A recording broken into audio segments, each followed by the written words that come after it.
Hello everyone, welcome to the official channel of Vector Educators. This is Neelam and I wish you a very happy and prosperous new year to all, and I hope this year brings lots of success and prosperity for all. So इसी wish के साथ शुरू करते हैं आज का session. So the title is Ending the Deadlock on farmers reforms and stakeholders. तो बोला जा रहा है कि इस डेडलॉक को एंड करने की बात की जा रही है. डेडलॉक मतलब होता है ऐसी सिचुएशन जहां पर कोई प्रोग्रेस पॉसिबल नहीं है, मतलब कि बिल्कुल रुक जाना, जिसे हम कह सकते हैं इम्पास. इस वर्ड के लिए आप यूज कर सकते हैं इम्पास, या यूज कर सकते हैं चेकमेट या स्टेलमेट और स्टैंड ऑफ.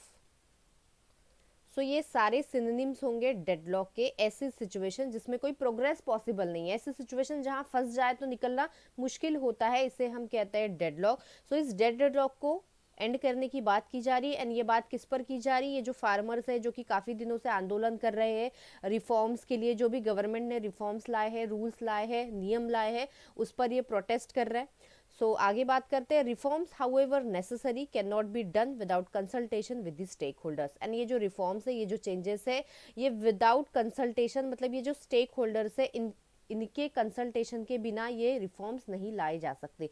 स्टेक होल्डर्स का मतलब होता है हित धारक, जिसका हित उस रिफॉर्म से जुड़ा हुआ है, उनकी बात यहाँ पर की जा रही है. सो देखते हैं इस पैसेज को डिटेल में.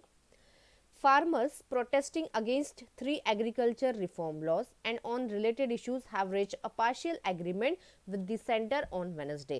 So यहाँ पर बोला जा रहा है कि ये जो farmers है, जो कि protest कर रहा है. protest मतलब क्या होता है? अपोज करना, किसी चीज़ को रेजिस्ट करना, मानना नहीं. सो ये जो प्रोटेस्ट कर रहे हैं, प्रोटेस्ट के साथ हमेशा अगेंस्ट का यूज़ किया जाता है. Protest against 3 agriculture reform laws. ये रिफॉर्म्स का मतलब होता है चेंजेस, चेंज कह सकते हैं, या किसी चीज़ को रेक्टिफाई करना या मेंड करना, हम इसे कह सकते हैं. सो गवर्नमेंट ने ये जो 3 नियम लाए हैं, नियम में चेंजेस लाए हैं, इस पर ये जो फार्मर्स है ये प्रोटेस्ट कर रहे हैं, अपोज कर रहे हैं ये नियम जिसमें बदलाव लाया है गवर्नमेंट ने. And on related issue, and इससे रिलेटेड जो इश्यूज है, हैव रीच्ड, अब ये जो पहुंच गया है, हैव रीच, हैव के साथ वर्ब की third form, a partial agreement. ऐसा एग्रीमेंट जो कैसा हो? पार्शियल है. पार्शियल मतलब होता है इनकम्प्लीट, या जिसे हम कह सकते हैं यहाँ पर लिमिटेड, मतलब ये कंप्लीट नहीं है. इनकम्प्लीट एग्रीमेंट किसके बीच में? सेंटर के बीच में, ऑन वेडनेसडे. अब बोला जा रहा है कि ये जो फार्मर्स प्रोटेस्ट कर रहा है, किस पर प्रोटेस्ट कर रहे हैं? ये जो रिफॉर्म, जो चेंजेस लाए हैं नियम में, 3 जो नियम है इसमें चेंजेस लाए हैं गवर्नमेंट ने, इस पर यहाँ पर फार्मर्स प्रोटेस्ट कर रहे हैं. एंड इससे जो रिलेटेड इश्यूज है, इन पर प्रोटेस्ट किया जा रहा है. अब ये जो है, ये मुद्दा पहुंच गया है एक पार्शियल एग्रीमेंट पर, ऐसा एग्रीमेंट जो इनकम्प्लीट है. किसके बीच में? फार्मर्स और सेंटर के बीच में. ऑन वेडनेसडे, वेडनेसडे डे है इसलिए ऑन प्रीपोजिशन का यूज किया गया. But the main points of contention remain unresolved. अब ये जो मेन पॉइंट्स है कंटेंशन के, कंटेंशन मतलब क्या होता है? झगड़ा कह सकते हैं हमसे, या डिसएग्रीमेंट, या इसे हम कह सकते हैं डिस्प्यूट. सो ये जो डिस्प्यूट है, ये जो डिसएग्रीमेंट चल रहा है, या इसे आप कह सकते हैं आर्ग्यूमेंट भी कह सकते हैं, या क्लेम भी कह सकते हैं. सो बोला जा रहा है कि ये जो मेन पॉइंट है कंटेंशन की, जो डिस्प्यूट, जो लड़ाई चल रही है, इसका जो मेन मुद्दा है रिमेन अनरिजॉल्व, ये अभी तक रिजॉल्व नहीं हुआ है. देखिए रिजॉल्व मतलब क्या होता है? किसी चीज को सॉल्व करना. एंड अन लग गया तो इसका अपोजिट, मतलब ये अभी भी सॉल्व नहीं हुआ है. सो इसे हम कह सकते हैं नॉट सॉल्व्ड येट, कि अभी तक ये सॉल्व हुआ नहीं है. The government has agreed to penalize, not to penalize farmers for stubble burning and to safeguard power subsidies. So अब गवर्नमेंट कह रही है कि गवर्नमेंट ने एग्री किया है कि ये पेनलाइज मतलब पेनाल्टी नहीं लगाएगी फार्मर्स को. क्यों? किस लिए? फॉर स्टबल बर्निंग, बर्निंग मतलब कि जलाना, एंड स्टबल मतलब हम कह सकते हैं चारा. जैसे कि फार्मर्स, जो फार्म होता है ना, खेत, तो खेत में जो अनाज जब फुल्ली डेवलप हो जाता है तो उसे काट दिया जाता है. काटने के बाद जो बचा कुचा कचरा होता है, या कुछ डंडिया या लीव्स वगैरह होती है, उसे जला दिया जाता है अगली नेक्स्ट फार्मिंग के लिए, क्रॉप के लिए रेडी करने के लिए, उस लैंड को रेडी करने के लिए. तो उसे हम कहते हैं स्टबल. स्टबल मतलब एक तरीके का चारा आप कह सकते हैं, या कचरा कह सकते हैं. सो ये जो बर्न किया है फार्मर्स ने, इसके लिए गवर्नमेंट उन्हें पेनाल्टी पेनाल्टी नहीं लगाएगी। अब ये स्टेबल बर्निंग से होता क्या है, पोल्यूशन बहुत ज़्यादा बढ़ जाता है। And to safeguard, to के साथ वर्ब की फर्स्ट फॉर्म, सेफ गार्ड करना, सेफ गार्ड का मतलब होता है प्रोटेक्ट करना। सो ये प्रोटेक्ट भी करेगी क्या, पावर सब्सिडीज, पावर मतलब इलेक्ट्रिसिटी, एंड सब्सिडीज मतलब जो छूट मिलती थी, इसे भी ये सेफगार्ड करेगी, प्रोटेक्ट करेगी। मतलब कि ये इन चीज़ों में बदलाव नहीं लाए जाएंगे। Farmers have decided to continue the agitation, लेकिन फार्मर्स ने ये डिसाइड किया कि नहीं, हमारा ये जो आंदोलन है, एजिटेशन मतलब आंदोलन जो कर रहा है, जो प्रोटेस्ट कर रहा है, इसे हम कंटिन्यू रखेंगे, जारी रखेंगे, अंटिल, जब तक कि ये जो 3 लॉज है, ये जो 3 नियम है जो गवर्नमेंट ने लाए हैं, जो लागू किए हैं, आर रिपील्ड। रिपील का मतलब होता है ऑफिशियली किसी चीज़ को कैंसिल कर देना, या हम कह सकते हैं इसको नलिफाई, या रिवोक, या रेस्काइंड। एंड ये रिवोक, रेस्काइंड, ये वर्ड्स आपको काफ़ी पैसेजेस में, काफ़ी क्वेश्चंस में दिखाई देंगे। सो ये बहुत इंपॉर्टेंट वर्ड है यहाँ पर। सो जब भी आप इस सेशन को अटेंड करते हैं, प्लीज़ आपके साथ एक पेन एंड पेपर होना चाहिए हमेशा, ताकि आप सारे इंपॉर्टेंट वर्ड्स को नोट डाउन कर पाए। सो फार्मर्स ने डिसाइड किया है कि वो जारी रखेंगे, कंटिन्यू करेंगे इस प्रोटेस्ट को, इस आंदोलन को, एजिटेशन को, जब तक कि ये जो गवर्नमेंट ने 3 लॉज, 3 नियम लागू किए हैं, ये रिपील्ड नहीं हो जाते, ऑफिशियली कैंसल, नलीफाई या रिवोक नहीं हो जाते। एंड उनकी जो डिमांड है, डिमांड देयर, अब ये देयर किसके लिए, फार्मर्स की बात की जा रही है यहाँ पर, ये फार्मर्स सब्जेक्ट है। सो इन फार्मर्स की जो डिमांड है फॉर अ लीगल गारंटी, कि हमें लीगल एक कानूनी गारंटी मिले फॉर एमएसपी। एमएसपी क्या होता है, minimum support price. Minimum support price मतलब ऐसी प्राइस जिस पर गवर्नमेंट फार्मर्स से उनके क्रॉप खरीदती थी, उनका ये जो अनाज होता था वो खरीदती थी। सो ये बोला जा रहा है कि ये एमएसपी की हमें लीगल गारंटी चाहिए for farm produce. Farm produce के लिए इज मेट, इसके साथ वर्ब की थर्ड फॉर्म आती है। सो मीट का ये पास्ट फॉर्म, थर्ड फॉर्म है मेट। सो जब तक ये फार्म प्रोड्यूस की ये जो लीगल गारंटी नहीं है, ये नहीं मिलती, तब तक ये क्या करेंगे, इस एजिटेशन को जारी रखेंगे। Farmers leaders will meet central ministers again on January 4। जनवरी आया है, सिर्फ जनवरी होता तो इन होता, 4 आया है मतलब कि ये 4 जनवरी की बात की जा रही है, इसलिए प्रिपोजिशन ऑन का यहाँ पर यूज किया जा रहा है। सो एक बार देख लेते हैं कि फार्मर्स जो है ये आंदोलन कर रहे हैं, किस पर, क्यों आंदोलन कर रहे हैं, क्योंकि गवर्नमेंट ने ये 3 नियम लागू किए हैं उस पर, एंड इससे रिलेटेड जो इश्यूज है इस पर ये फार्मर्स प्रोटेस्ट कर रहे हैं। एंड ये जो प्रोटेस्ट है ये पार्शियल एग्रीमेंट पर पहुंच चुका है फार्मर एंड सेंटर के बीच में। पार्शियल मतलब इनकम्प्लीट एग्रीमेंट है, पूरी तरीके से इस मैटर को अभी तक सॉल्व नहीं किया गया है। एंड इसका जो मेन पॉइंट है इस कंटेंशन का, अभी देखिए कंटेंशन जो वर्ड है इसका मतलब होता है डिस्प्यूट या डिसएग्रीमेंट, जो लड़ाई झगड़ा जो भी चीज़ें चल रहा है, मन मुटाव चल रहा है, ये होता है कंटेंशन।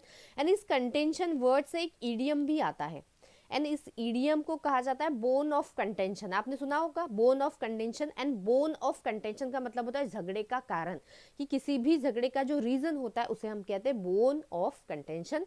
सो इस कंटेंशन वर्ड से एक ईडियम भी यहाँ पर हमें सीखने को मिलता है। सो कंटेंशन रिमेन अनरिजॉल्व, ये अभी तक रिजॉल्व नहीं हुआ है, मेन जो मुद्दा है इस जो भी ये आंदोलन चल रहा है एजिटेशन का। अब गवर्नमेंट ने एग्री की है एक बात कि हम पेनाल्टी नहीं लगाएंगे फार्मर्स को, कि फार्मर्स ने जो स्टबल बर्निंग किया है, स्टबल बर्निंग मतलब ये जो भी कचरा है, सारी चीज़ों को जलाया है खेत में, इसके लिए हम पेनाल्टी नहीं लगाएंगे। एंड ये जो पावर सब्सिडीज है, इलेक्ट्रिसिटी से रिलेटेड जो छूट या सब्सिडी जो मिलती है, इसे भी हम सेफगार्ड करेंगे, प्रोटेक्ट करेंगे। अब फार्मर्स ने डिसाइड किया है कि ये एजिटेशन जो होगा ये कंटिन्यू हम करेंगे, आंदोलन कंटिन्यू जारी रखेंगे। कब तक, जब तक कि ये जो गवर्नमेंट ने 3 लॉज, 3 जो नियम लाए हैं, ये ऑफिशियली रिपील नहीं हो जाते, कैंसल नहीं हो जाते, नलीफाई या रिवोक नहीं हो जाते। एंड फार्मर्स के जो लीडर्स है ये सेंट्रल मिनिस्टर्स से मीट करेंगे, मिलेंगे कहाँ, कब, जनवरी 4 को। सो आगे देखते हैं, flexibility by farmers and reconciliatory approach by government led to partial agreement. अब बोला जा रहा है कि ये जो फ्लेक्सिबिलिटी है, फ्लेक्सिबिलिटी मतलब क्या होता है, लचीलापन, फ्लेक्सिबल हो जाना, कि चलो फार्मर्स की बहुत सारी डिमांड थी, लेकिन फार्मर्स सोच रहे कि ठीक है चलो ये डिमांड को पीछे छोड़ देते हैं, ये डिमांड ठीक है, गवर्नमेंट की ये बात मान लेते हैं, थोड़ा पीछे हट जाते हैं, अपनी जो भी हम जिस भी चीज़ पर अड़े हुए हैं उससे थोड़ा पीछे हट जाते हैं, गवर्नमेंट की थोड़ी बहुत बात मान लेते हैं। सो बोला जा रहा है कि यहाँ पर फार्मर्स भी कैसे थे, फ्लेक्सिबल हो गए थे। एंड अ रिकंसिलिएटरी अप्रोच, अप्रोच यहाँ पर नाउन है इसलिए आर्टिकल अ का यूज इस अप्रोच के लिए। सो रिकंसिलिएटरी यहाँ पर क्या हो जाएगा, एडजेक्टिव हो जाएगा। अब रिकंसिलिएटरी या रिकंसिलिएशन का मतलब होता है टू सेटल और रिजॉल्व अ डिस्प्यूट, किसी डिस्प्यूट को सेटल करना। इसका मीनिंग यहाँ पर लिख देते हैं, टू सेटल और रिजॉल्व, किसी डिस्प्यूट को, किसी डिसएग्रीमेंट को सेटल करना, किसी मुद्दे को या रिजॉल्व करना, सॉल्व करना, ये होता है रिकंसिलिएशन। या फिर रिस्टोर फ्रेंडली रिलेशन, कि जैसे रिलेशन थे अच्छे वैसे ही रिलेशन को रिस्टोर करना, फिर से बनाना, उसे हम कहते हैं रिकंसिलिएशन या रिकंसिलिएटरी। सो बोला जा रहा है कि ये जो फार्मर्स के द्वारा जो लचीलापन दिखाया गया है कि हाँ ठीक है चलो मान लेते हैं गवर्नमेंट की भी कुछ बातें, एंड ये जो रिकंसिलिएटरी अप्रोच था किसका, गवर्नमेंट का, कि हाँ चलो हमें ये जो मुद्दा है, जो भी जिस चीज पर भी फार्मर्स आंदोलन कर रहे हैं इसे हम सॉल्व कर देते हैं, रिजॉल्व कर देते हैं। तो ये दोनों चीजों के वजह से क्या हुआ, गवर्नमेंट लेड के बाद टू आता है, led to the partial agreement. इस वजह से, ये दोनों चीजों की वजह से पार्शियल एग्रीमेंट एक इनकम्प्लीट एग्रीमेंट हो पाया।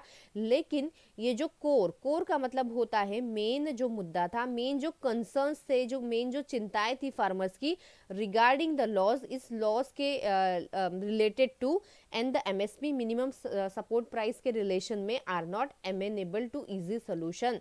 एंड ये एमेनेबल नहीं है, एमेनेबल मतलब क्या होता है, कंट्रोल करना, किसी चीज को कंट्रोल करना, या हम कह सकते हैं इसे फ्लेक्सिबल, मतलब जिसे आसानी से हम चेंज कर पाए, या हम कह सकते हैं इसे मैनेजेबल। सो ये इतना आसान नहीं है इसे मैनेज करना या कंट्रोल करना। बोला जा रहा है टू इजी रेजोल्यूशन मतलब सॉल्व करना। सो बोला जा रहा है कि इसके जो कोर, इसके जो मेन, इसके जो की एलिमेंट्स है, कोर मतलब की एलिमेंट्स है, जो मेन मुद्दे हैं, ये इतने आसान नहीं है कंट्रोल करना या इन्हें मैनेज करना। आगे देखते हैं, the government has continue, government ने कंटिन्यू किया है, हैज के साथ वर्ब की थर्ड फॉर्म, गवर्नमेंट के साथ हमेशा द यूज किया जाता है, एंड गवर्नमेंट एक नाउन है इस वजह से भी। हैज कंटिन्यू टू प्रोपोगेट करना, प्रोपोगेट मतलब क्या होता है, प्रमोट करना। प्रोपोगेट वर्ड के लिए आप यूज कर सकते हैं प्रमोट करना किसी चीज को बहुत ज्यादा, या हम कह सकते हैं किसी चीज को स्प्रेड करना, फैलाना लोगों तक, या सर्कुलेट करना, जनरेट करना, ग्रो करना कह सकते हैं। सो गवर्नमेंट ने क्या किया है, कंटिन्यू, ये जो लॉज है, ये जो 3 लॉज लाने की बात की जा रही है, इन्हें प्रमोट किया है, स्प्रेड किया है, लोगों तक फैलाया है। अब ये देखिए डैश है एंड यहाँ पर ये डैश एंड हो रहा है इसके बाद, मतलब कि इस चीज को हमेशा आपको ब्रैकेट में पढ़ना होता है तभी आपको चीजें समझ में आएंगी, क्योंकि ये जो है ना टू प्रोपोगेट लॉज, इसका कंटिन्यूएशन यहाँ से होगा, ये जो है ये इसे आप ऐसा समझना है कि ब्रैकेट में। अब ये 3 जो लॉज है जो गवर्नमेंट ने लाए हैं, जो नियम जो लागू किए, उनकी यहाँ पर बात की जा रही है। सो देख लेते हैं यहाँ पर कौन कौन से लॉज है, एंड ये आपका जीए का एक पार्ट भी बन जाएगा कि कौन से 3 लॉज लाए हैं। The farmers produce trade and commerce promotion and facilitation act, ये एक हुआ। Farmers empowerment and protection agreement on price assurance and farm services act, ये दूसरा। And the essential commodities amendment act, ये 3 जो लॉज है, जो रूल है, जो गवर्नमेंट लागू करने की बात कर रही है। So propagate the laws as the measure that will enhance agriculture income, and government कह रही है कि हमने ये जो लॉज प्रोपोगेट किए, स्प्रेड कर रहे हैं, हम लागू करने की बात कर रहे हैं, ये ऐसे मेजर है जो एग्रीकल्चर इनकम को बढ़ाएंगे, मतलब जो किसान से रिलेटेड या फार्मिंग से रिलेटेड जो इनकम होगी, इसे ये रूल्स बढ़ाएंगे, इसे ये जो लॉज जो गवर्नमेंट लागू करने की बात कर रही है, इससे क्या होगा, फार्मर्स का भी फायदा होगा, ऐसा गवर्नमेंट कह रही है। आगे देखते हैं, the centre is so sure of the promise of this reform that did not even attempt to build a political consensus around them beforehand. सो बोला जा रहा है कि ये जो सेंटर है, सेंटर मतलब गवर्नमेंट, ये एक नाउन है इसलिए आर्टिकल द हमेशा याद रखना, नाउन के पहले ही आर्टिकल्स का यूज किया जाता है। सो सेंटर इतना ज़्यादा श्योर है उनके प्रॉमिस का कि हम जो ये 3 लॉज ला रहे हैं ना, ये लॉज बहुत ज़्यादा बेनिफिशियल है, बहुत ज़्यादा ये सारे बेनिफिट कराएंगे फार्मर्स का, ऐसा इतना ज़्यादा श्योर है गवर्नमेंट ये रिफॉर्म्स, मतलब कि जो 3 जो नियम लाने की बात की जा रही है, चेंजेस की, दैट इट मतलब कौन, ये centre, it did not even attempt, मतलब कि इसने इवन कोशिश भी नहीं की, किसने, सेंटर ने, गवर्नमेंट ने कोशिश भी नहीं की to build a political consensus, political मतलब राजनीतिक, एंड कंसेंसस का मतलब होता है हिंदी में कहे तो आम सहमति, या जिसे हम कह सकते हैं एग्रीमेंट। सो पॉलिटिकल कंसेंसस या आम सहमति लाने की भी यहाँ पर गवर्नमेंट ने, सेंटर ने कोशिश नहीं की, क्योंकि गवर्नमेंट इतनी ज़्यादा श्योर है, इतना ज़्यादा कॉन्फिडेंस है कि हम जो ये 3 रिफॉर्म्स ला रहे हैं ये बहुत ही ज़्यादा बेनिफिशियल होंगे। सो यहाँ पर इसने राजनीतिक एग्रीमेंट या आम सहमति लाने की भी कोशिश नहीं की अराउंड देम मतलब यहाँ पर रिफॉर्म्स की बात की जा रही है। बिफोर हैंड मतलब कि पहले, मतलब ये रिफॉर्म्स लाने के पहले गवर्नमेंट ने कोशिश भी नहीं की कि चलो हम एक आम सहमति पहले देख लेते हैं, सभी लोगों की एक राजनीतिक सहमति देख लेते हैं कि सारे लोग, बाकी लोग क्या कह रहे हैं। ओके, बिफोर हैंड मतलब होता है पहले, या बिफोर एन एक्शन या एक्टिविटी, किसी एक्टिविटी या एक्शन के पहले जो चीज़ की जाती है, जिसे हम कह सकते हैं इन एडवांस, एडवांस में पहले, ठीक है, रिफॉर्म्स लाने के पहले। सब्सिडाइज पावर, जिसमें छूट मिलती है, ऐसी इलेक्ट्रिसिटी या पावर, यहाँ पर बात की जा रही है इलेक्ट्रिसिटी से रिलेटेड, उसमें जो सब्सिडी, जो छूट मिलती है। पावर यहाँ पर नाउन हो जाएगा, सब्सिडाइज यहाँ पर एडजेक्टिव, मतलब ये तो वर्ब की पास्ट फॉर्म है, सो यहाँ पर ये एडजेक्टिव की तरह काम कर रहा है, वर्ब का पास्ट फॉर्म, सो इसे हम यहाँ पर पास्ट पार्टिसिपल कहेंगे। And lopsided incentive structure, lopsided का मतलब होता है अनइवन, कैसा, sorry it should be uneven, या जिसे हम कहते हैं अनबैलेंस्ड, मतलब ऐसे इंसेंटिव स्ट्रक्चर, इंसेंटिव तो पता ही होगा, कंपनी में जो इंसेंटिव मिलता है अच्छे काम करने पर, जो पैसा मिलता है या जो भी चीज़ें प्रॉफिट मिलता है, उसे इंसेंटिव कहते हैं। सो लॉपसाइडेड, लॉपसाइडेड का मतलब होता है यहाँ पर अनइवन या अनबैलेंस, मतलब किसी एक ही साइड का फायदा यहाँ पर देखा जा रहा है, जो बैलेंस नहीं है, इसमें जो फायदा है एक ही साइड का या गवर्नमेंट का ही फायदा है, इस तरीके से कह सकते हैं। तो लॉपसाइडेड मतलब uneven incentive structures have build, have के साथ वर्ब की थर्ड फॉर्म। अब यहाँ पर देखेंगे, यहाँ पर हमने जब बिल्ड को देखा तो टू के साथ वर्ब की फर्स्ट फॉर्म बिल्ड आया, लेकिन हैव के साथ वर्ब की थर्ड फॉर्म, तो बिल्ड का past form third form built होता है। So have built cropping patterns that are no longer sustainable, मतलब कि ये जो लॉपसाइडेड इंसेंटिव स्ट्रक्चर था, मतलब कि जो एक ही साइड का फायदा देखा गया था, इसके वजह से ये जो क्रॉपिंग पैटर्न्स थे ये no longer sustainable. Cropping pattern मतलब होता है कि एक अलग अलग टाइम पे अलग अलग जो क्रॉप्स लगाए जाते हैं उसे हम कहते हैं क्रॉपिंग पैटर्न, एंड ये जो क्रॉपिंग पैटर्न है ये नो लॉन्गर सस्टेनेबल, मतलब ये अब सस्टेनेबल नहीं है। सस्टेनेबल मतलब क्या होता है, कंटिन्यूअस, जिसे हम कह सकते हैं कंटिन्यू। सस्टेन करना मतलब क्या होता है, किसी चीज को लंबे समय तक चलाए रखना या कंटिन्यू करना, इसे हम कहते हैं सस्टेनेबल। सो बोला जा रहा है large section of farmers meanwhile continue to languish in depth and fear. So ये बहुत बड़ा जो सेक्शन है, जो तबका है, किनका, फार्मर्स का, किसानों का। Meanwhile continue to languish, and languish का मतलब होता है वीकन, ये भी बहुत इंपॉर्टेंट वर्ड है, जिसका मतलब होता है वीक हो जाना, वीकन, या हम कह सकते हैं डिक्लाइन होना, कम होना, खत्म होना, या फेल होना, या इसे हम कह सकते हैं फेड होना। सो बोला जा रहा है कि बहुत बड़ा जो ग्रुप है फार्मर्स का, जो तबका है, ये लैंग्वेज हो रहा है, वीक हो रहा है इन डेप्थ। डेप्थ मतलब क्या होता है, कर्ज, जो कर्ज लेते हैं ना किसान, तो इस वजह से ये वीक होते जा रहा है, एंड फियर, डर की वजह से। Farmer concerns are not uniform across the India, and farmers की जो कंसर्न्स है, जो चिंताएं हैं, ये यूनिफॉर्म एक समान नहीं है अक्रॉस इंडिया में। मतलब किसी का ज़मीन, किसी की ज़मीन उपजाऊ नहीं है, तो कोई कर्ज में डूबा हुआ है, तो कोई किसी का कुछ और प्रॉब्लम है, इस तरीके से यूनिफॉर्म नहीं है जो फार्मर्स के कंसर्न है, ये सभी जगह पर अलग अलग प्रॉब्लम्स फार्मर्स के हैं। द ऑनगोइंग एजिटेशन, अब ये जो एजिटेशन है, आंदोलन है, इज बीइंग, इसके साथ वर्ब की ING form, is being spearheaded. Spearhead मतलब होता है, जो हेड होता है, जो लीड करना, किसी भी चीज़ को लीड करना, ये जिसे हम कह सकते हैं फ्रंट। जो हेड होता है ना, कोई एक्टिविटी है, एक्टिविटी का जो हेड है, जिसे मतलब जो लीड कर रहा है। एंड ये जो ऑनगोइंग अभी जो एजिटेशन आंदोलन चल रहा है, इसका लीड कौन है, फार्मर्स है, पंजाब और हरियाणा के, मतलब इसे लीड किया जा रहा है फार्मर्स के द्वारा, एंड ये फार्मर्स पंजाब एंड हरियाणा के हैं। Who have been big beneficiaries, and ये बहुत बड़े बेनिफिशियरीज, लाभार्थी थे, इन्हें काफ़ी लाभ हुआ था ऑफ गवर्नमेंट प्रोक्योरमेंट की। गवर्नमेंट प्रोक्योरमेंट, प्रोक्योरमेंट मतलब होता है ऑब्टेन करना, किसी चीज़ को पाना या खरीदना हम कह सकते हैं। तो गवर्नमेंट इनसे प्रोक्योर करती थी, इनका जो क्रॉप था उसे खरीदती थी, एंड इससे ये जो फार्मर्स है, जो कि लीड कर रहा है इस एजिटेशन को, ये जो आंदोलन चल रहा है, इन फार्मर्स को काफ़ी फ़ायदा हुआ है गवर्नमेंट के खरीद से। द करंट एजिटेशन, जो आंदोलन है, इट्स अपेरेंट एनर्जी, अपेरेंट मतलब होता है जो स्पष्ट रूप से हमें दिखाई दे रही है, उनकी जो एनर्जी है जो स्पष्ट रूप से, जिसे हम कह सकते हैं क्लियर है, या जिसे हम कह सकते हैं ऑब्वियस है, स्पष्ट रूप से या प्रत्यक्ष है, जो हमें दिखाई दे रही है। एंड रिजॉल्व नॉट विस्टैंडिंग, मतलब ये जो एजिटेशन है ये काफ़ी एनर्जेटिक है, काफ़ी मतलब जो फार्मर्स है ये काफ़ी इसे एक्टिवली चला रहे हैं। एंड ये जो रिजॉल्व है, ये जो सॉल्यूशन है, ये not withstanding in spite of, मतलब कि अभी भी ये इसका सॉल्यूशन नहीं मिला है, इज जोग्राफिकली एंड प्रोग्रामिकली लिमिटेड। मतलब ये जो रिजॉल्व है, ये जो रिजॉल्व है, इसका जो सॉल्यूशन है नॉट विस्टैंडिंग है। नॉट विस्टैंडिंग का मतलब होता है इन स्पाइट ऑफ कह सकते हैं, मतलब कि के बावजूद, इन स्पाइट ऑफ कह सकते हैं, आप इसे डिस्पाइट कह सकते हैं, आप इसे नेवरथलेस कर सकते हैं नॉट विस्टैंडिंग को। सो ये कैसा है, जियोग्राफिकली मतलब भौगोलिक तरीके से, एंड प्रोग्रामेटिकली लिमिटेड, मतलब ये अब यहाँ पर क्लियरली कहा जा रहा है कि ये जो करंट एजिटेशन है ये काफ़ी एक्टिवली चल रहा है, क्योंकि इसकी जो एनर्जी है ये काफ़ी अपेरेंट है, हमें सुस्पष्ट या क्लियरली स्पष्ट तरीके से दिखाई दे रही है। एंड इसका जो रिजॉल्व है, मतलब इसका जो सोल्यूशन है ये नॉट विस्टैंडिंग है, अभी तक कोई मिला नहीं है।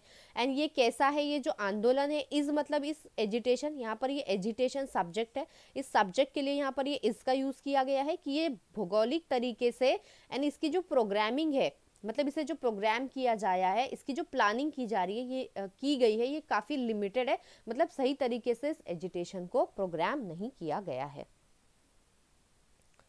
सो आगे देखते हैं। Now it faces the risk of, अब ये रिस्क फेस कर रहा है, किसकी, रिस्क के बाद ऑफ, जनरली ऑफ प्रपोजिशन का यूज किया जाता है। रिस्क ऑफ लूजिंग स्ट्रीम, देखिए लूजिंग स्ट्रीम एक ईडियम है, या जिसे कह सकते हैं फ्रेज है। And spinning out of control, यहाँ पर ये भी एक ईडियम है। सो यहाँ पर ये दो ईडियम हमें सीखने के लिए मिल रहे हैं। सो अब ये इट फेस कर रहा है, इट मतलब ये जो एजिटेशन है, ये जो आंदोलन है, ये फेस कर रहा है risk of losing stream. And lose stream जिसका मतलब होता है एनर्जी लूज करना, या एनर्जी कम हो जाना, या स्ट्रेंथ कम हो जाना, इसका मतलब होता है टू लूज स्ट्रेंथ, या हम कह सकते हैं एनर्जी, फोर्स। ओके, सो अब ये इसकी रिस्क है कि ये जो आंदोलन है काफ़ी दिन से चल रहा है, गवर्नमेंट नहीं मान रही है फार्मर्स की जो डिमांड है, इस वजह से अब ये काफ़ी रिस्क में है ये आंदोलन कि ये स्टीम लूज कर सकता है, मतलब अपनी जो स्ट्रेंथ, एनर्जी या जो फोर्स है इसे लूज कर सकता है, मतलब थक जाएंगे अब फार्मर्स, कितने दिन ये एजिटेशन करेंगे। और स्पिनिंग आउट ऑफ कंट्रोल, अब स्पिनिंग आउट ऑफ कंट्रोल भी एक ईडियम है जिसका मतलब होता है टू चेंज क्विकली। एंड ये जितने भी ईडियम्स है गाइज ये बहुत इंपॉर्टेंट है आने वाली सभी एग्जाम्स के लिए।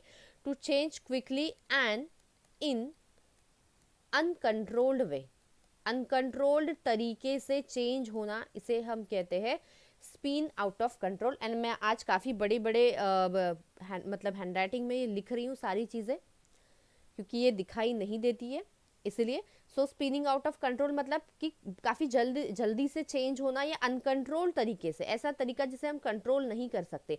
देखिए स्पिनिंग का मतलब होता है घूमना, स्पिनर देखा होगा वो बच्चों का खेलने का, बीच में काफ़ी ट्रेंड निकला था, स्पिनर चलाते थे। सो स्पिनिंग मतलब घूमना, इतना घूम रहा है कि घूम घूम के वो अनकंट्रोल हो जा रहा है। इस तरीके से आप इस इडियम को याद रख सकते हैं। ओके, एंड यहाँ पर देखिए लूजिंग स्टीम मतलब होता है भाप, मतलब अपनी एनर्जी स्ट्रेंथ को लूज करना, तो इस तरीके से इसे याद रख सकते हैं। ओके, सो ये अब जो आंदोलन है ये रिस्क फेस कर रहा है कि अपनी एनर्जी लूज कर सकता है, या ये अनकंट्रोल भी हो सकता है। At least some groups that are a part of agitation currently might have favor some flexibility, and बोला जा रहा है कि एटलीस्ट कुछ जो ग्रुप्स है जो कि इस आंदोलन का हिस्सा है, करंटली अभी माइट मतलब होता है कि काफ़ी वीक पॉसिबिलिटी है, माइट फेवर, ये फेवर कर सकते हैं मोर फ्लेक्सिबिलिटी, मतलब ये और लचीलापन दिखा सकते हैं कि गवर्नमेंट की कुछ और बातों को भी मान सकते हैं, है ना, क्योंकि फार्मर्स अड़े हुए अपनी बात पर। सो यहाँ पर बोला जा रहा है फ्लेक्सिबिलिटी मतलब लचीलापन, कि हाँ हम इस मुद्दे पे अड़े हुए लेकिन कुछ बातें अब गवर्नमेंट की भी हम मान लेंगे, मतलब मान लेना, फ्लेक्सिबिलिटी यहाँ पर दिखा देना, अपनी चीज़ों को चेंज कर देना। The government is reluctant, and government कैसी है, रिलेक्टेंट है। रिलेक्टेंट का मतलब होता है अनविलिंग, अनविलिंग मतलब अनिच्छुक, बिल्कुल गवर्नमेंट की विलिंगनेस नहीं है, इच्छा नहीं है एग्री करना टू अ लीगल गारंटी। देखिए एग्री के साथ यहाँ पर टू आया है, ये भी बहुत इंपॉर्टेंट है, ये एक फ्रेज है, कह सकते हैं एग्री के साथ टू आया है। एग्री के साथ टू कब आता है? जब किसी चीज पर एग्री किया जाता है। ओके, जब प्रपोजल पे एग्री किया जाता है तब एग्री के साथ ऑन आता है, लेकिन यहाँ एग्री मतलब किसी चीज पर किया जा रहा है, ये गारंटी पर किया जा रहा है, किसी थिंग पर किया जाता है तब टू आता है। किसी प्रपोजल की बात करेंगे तो एग्री ऑन आता है।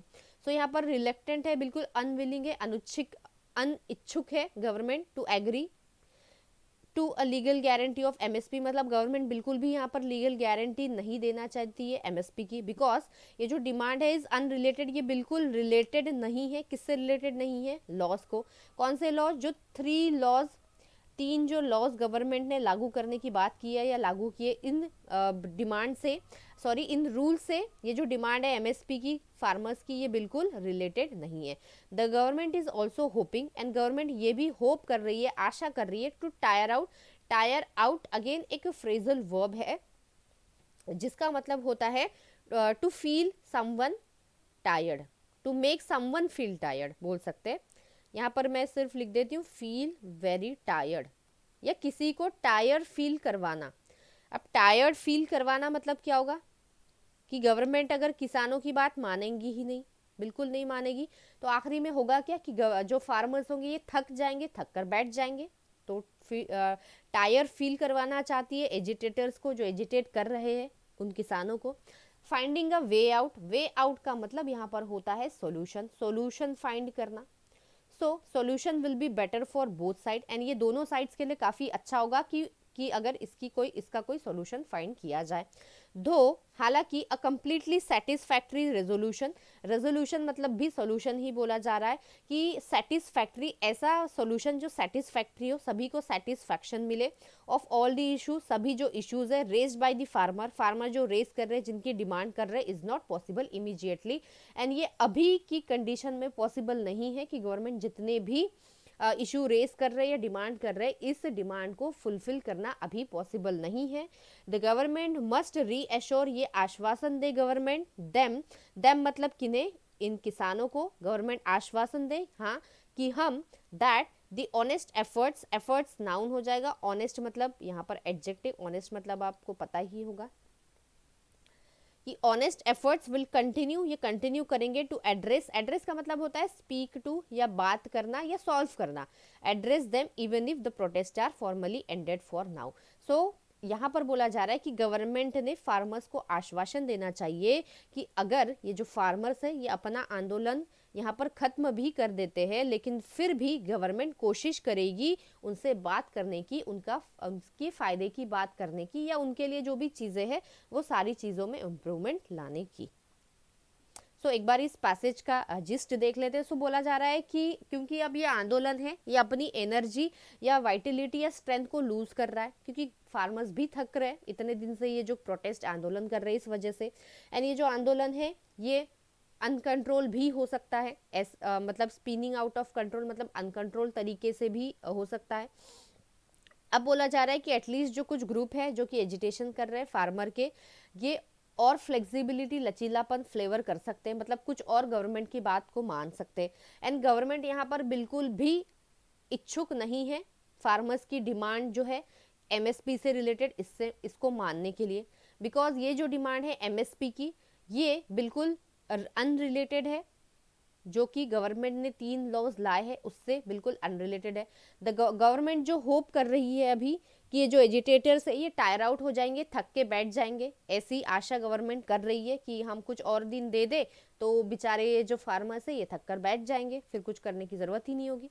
अब बोला जा रहा है कि अगर इसका सोल्यूशन मिल जाए तो ये सोल्यूशन दोनों साइड के लिए, मतलब फार्मर और गवर्नमेंट दोनों के लिए अच्छा होगा, लेकिन हालांकि इसका कोई सेटिस्फैक्ट्री रेजोल्यूशन सोल्यूशन पॉसिबल नहीं है। लेकिन गवर्नमेंट ने फार्मर्स को ये आश्वासन देना चाहिए कि अगर वो ये आंदोलन खत्म भी कर देते हैं, लेकिन गवर्नमेंट इन मुद्दों पर फ्यूचर में बात करेगी या इन पर सोल्यूशन लाएगी। आगे देखते हैं। Reforms are necessary to ensure, and ये जो रिफॉर्म्स है, रिफॉर्म्स मैंने पहले भी शायद आपको बताया, जिसका मतलब होता है चेंजेस, ये चीज़ों को मेंड करना, या हम कह सकते हैं रेक्टिफाई करना। सो यहाँ पर बोला जा रहा है कि ये जो रेक्टिफिकेशन लिख दिया मैंने, ओके ठीक है, रेक्टिफाई करना, चेंज करना, किसी चीज़ में सुधार लाना। सो रिफॉर्म्स ज़रूरी है टू एंश्योर, ये सुनिश्चित करने के लिए that India has a productive क्या मतलब होता है,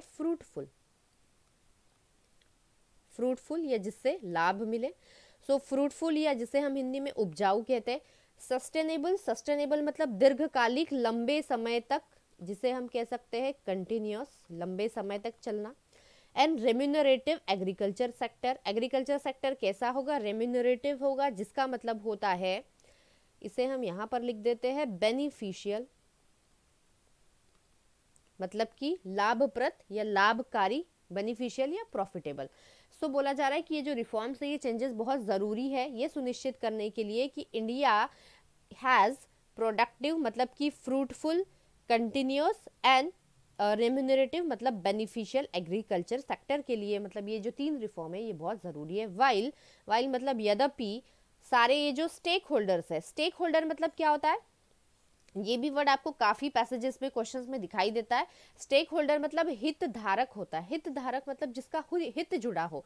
अब जैसे ये एजिटेशन चल रहा है तो गवर्नमेंट का इसमें हित है, फार्मर्स का इसमें हित है, हम लोगों का हित है, तो जो भी मतलब हित धारक होते, सपोज कोई ऑर्गेनाइजेशन है या सपोज कोई एक बिजनेस है, सो जो बिजनेस कर रहा है उसका उसमें हित जुड़ा है। अब वो बिजनेस से रिलेटेड जितने भी लोग जुड़े हुए जिसका उसमें फायदा है उस बिजनेस में, उन्हें भी हम क्या कहेंगे, स्टेक होल्डर्स, जिसे हितधारक कहा जाता है।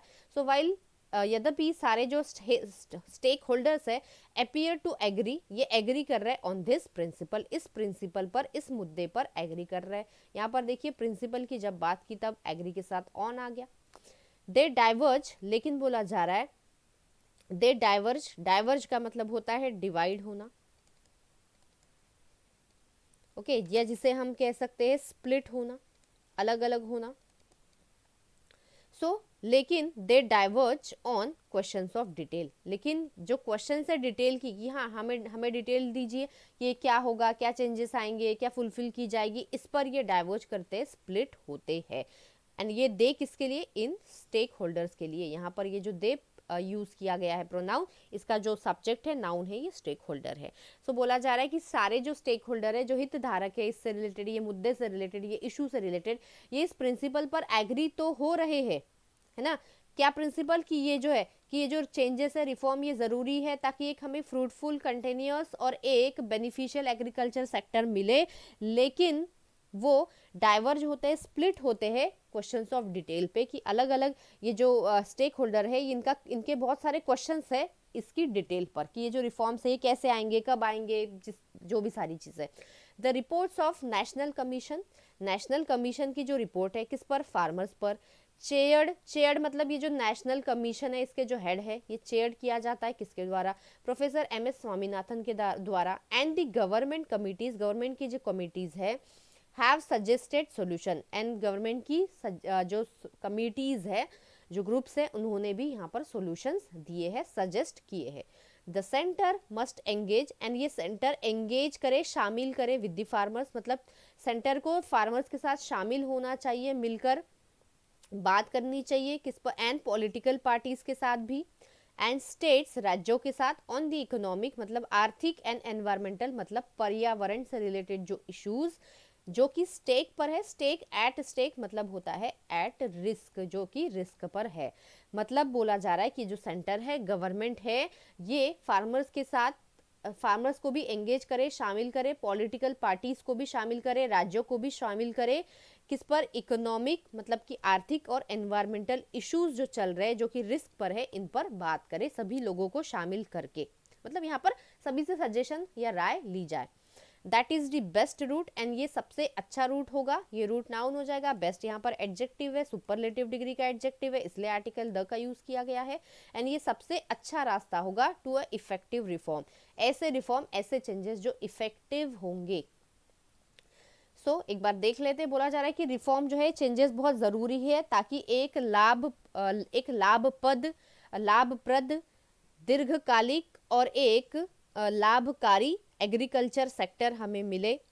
लेकिन जो सारे बोला जा रहा है, यद्यपि हालांकि सारे जो स्टेक होल्डर है यहाँ पर इस प्रिंसिपल पर ये जो एग्रीकल्चर सेक्टर है जिसे अच्छा बनाने की, ये जो 3 चीज़ों की यहाँ पर बात की जा रही है, इससे अच्छा बनाने की बात की जा रही है, इस पर ये स्टेक होल्डर जो हितधारक है ये एग्री तो करते हैं इस प्रिंसिपल पर, लेकिन इस पर जो क्वेश्चंस है कि ये जो रिफॉर्म लाए जाएंगे ये इन पर इनके अलग अलग क्वेश्चंस है। बोला जा रहा है जो रिपोर्ट्स है नेशनल कमीशन की, एंड ये जो नेशनल कमीशन है किसके द्वारा चेयर किया जाता है, यहाँ आपका एक जीएस का भी क्वेश्चन बन गया है बहुत ही इंपॉर्टेंट, ये एमएस स्वामीनाथन के द्वारा चेयर किया जाता है। एंड बोला जा रहा है कि दूसरी जो कमिटीज है इन्होंने भी सॉल्यूशंस दिए हैं इस मुद्दे पर, इस बात पर। एंड बोला जा रहा है कि जो गवर्नमेंट है ये अपने साथ फार्मर को, पॉलिटिकल पार्टीज को और राज्यों को भी शामिल करे आर्थिक जो भी स्थिति है इस पर बात करने के लिए। एंड जो पारिवारिक इशू है, आर्थिक और जो पर्यावरण से रिलेटेड इशू है जो कि अभी स्टेक पर है, मतलब कि रिस्क पर है, इससे बातचीत करे। एंड ये सबसे अच्छा तरीका रूट होगा, रूट का मतलब होगा रास्ता होगा, पाथ होगा टू इफेक्टिव सॉल्यूशन, ऐसे सॉल्यूशन जो इफेक्टिव होंगे, जिसका इफेक्ट पड़ेगा, मतलब कि जिससे अच्छा खासा फायदा होगा। So guys this was all about this editorial. अब देखते हैं कुछ इंपॉर्टेंट वर्ड्स। सो कंटेंशन, कंटेंशन नाउन होता है जिससे जैसे कि मैंने आपको कहा इस कंटेंशन वर्ड से एक इडियम भी आता है, bone of contention. So bone of contention मतलब होता है झगड़े का कारण, एंड कंटेंशन मतलब ही होता है डिस्प्यूट या डिसएग्रीमेंट या झगड़ा लड़ाई जो भी मनमुटाव चल रहा है। एमेनेबल, एमेनेबल मतलब होता है फ्लेक्सिबल, मैनेजेबल, जिसे हम मैनेज कर पाए, कंट्रोल कर पाए, फ्लेक्सिबल जो होता है। लैंग्विश, लैंग्विश होता है टू बी वीक और फेल टू इम्प्रूव, मतलब कि काफ़ी वीक हो जाना या फेल हो जाना किसी चीज़ को इम्प्रूव करने में। स्पीयर हेड, स्पीयर हेड मतलब होता है लीड करना किसी ऑर्गेनाइजेशन को, या जो फ्रंट पे होता है उसे हम कहते हैं स्पीयर हेड। लूजिंग स्ट्रीम एक इडियम है जिसका मतलब होता है टू लूज स्टीम, स्टीम मतलब भाप, मतलब कि एनर्जी फोर्स, इस तरीके से याद रख सकते हैं। सो एनर्जी को अगर आप लूज कर रहे हैं, है ना, मतलब कि आप अपने फोर्स को, स्ट्रेंथ को लूज कर रहे हैं। स्पिनिंग आउट ऑफ कंट्रोल, ये पूरा होना चाहिए, स्पिनिंग आउट भी होता है एक, या यहाँ पर स्पिनिंग आउट ऑफ कंट्रोल था, तो स्पिनिंग कंट्रोल को क्या कर देना, स्पिन कर देना, घुमा घुमा के अनकंट्रोल कर देना, इसका मतलब होता है to change quickly and in uncontrol way. And tire out, tire मतलब क्या होता है, थक जाना, टायर्ड बोलते हैं ना, I am tired, I am very tired, इस तरीके से। सो टायर आउट मतलब होता है to make someone feel very tired, किसी को बहुत ज्यादा थका देना। So guys, this was all about today's editorial. Thank you very much. My name is Neelam. Do like, share and subscribe my videos. Thank you very much.